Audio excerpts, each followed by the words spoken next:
College ಯಾಕೆ ಬರ್ತೇವೆ ಅಂದ್ರೆ ನಮ್ಮ ಅಪ್ಪಾಗ ಫೀಸ್ ಕಟ್ಟಕ್ ಆಗಲ್ಲ ಅಂತ ಹೇಳಿ ಬರ್ತೇವಿ. ಸಡನ್ಲಿ ಇಷ್ಟ ಫೀಸ್ ಹೆಚ್ಚಿಗೆ ಮಾಡಿದ್ರೆ ನಾವ್ ಹೆಂಗ್ ಕಟ್ಬೇಕು?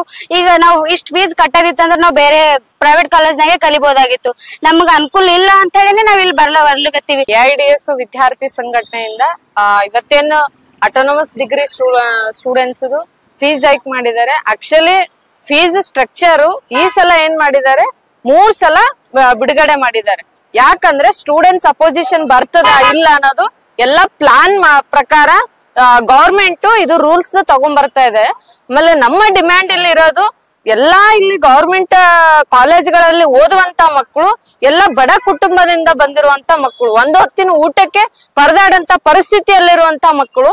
ಅಂತ ಮಕ್ಕಳು ಇವತ್ತು ಕಾಲೇಜಿಗೆ ಹೈಯರ್ ಎಜುಕೇಶನ್ ತಗೊಳ್ಳೋದೆ ಬಹಳ ರೇರ್ ಆಗ್ತಾ ಇದಾರೆ. ಇದ್ದಿರೋ ಫೀಸ್ನೇ ಕಟ್ಟಕ್ ಆಗ್ತಾ ಇಲ್ಲ.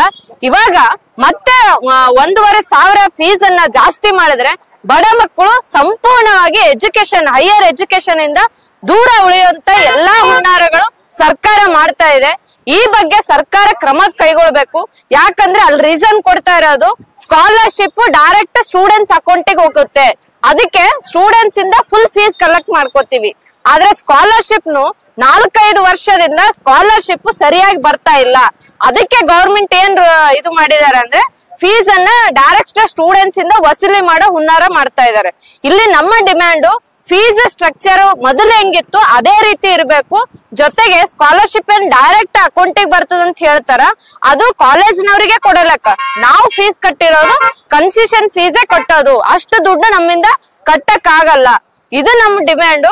ಸೊ ಸರ್ಕಾರ ಇದ್ರ ಬಗ್ಗೆ ಯೋಚನೆ ಮಾಡಿ ಬಡ ಮಕ್ಕಳು ಕೂಡ ಹೈಯರ್ ಎಜುಕೇಶನ್ ಇಂದ ದೂರ ಉಳಿಯೋದರ ತರ ನೋಡ್ಕೊಳ್ಳೋದು ಮಿನಿಮಮ್ ಕರ್ತವ್ಯ ಆಗ್ಬೇಕು. ಸರ್ಕಾರ ಈ ಜವಾಬ್ದಾರಿ ತಗೋಬೇಕು ಅಂತ ಹೇಳಿ ನಾವು AIDS ವಿದ್ಯಾರ್ಥಿ ಸಂಘಟನೆಯಿಂದ ಇವತ್ತು ಕರೆ ಕೊಡ್ತಾ ಇದೀವಿ.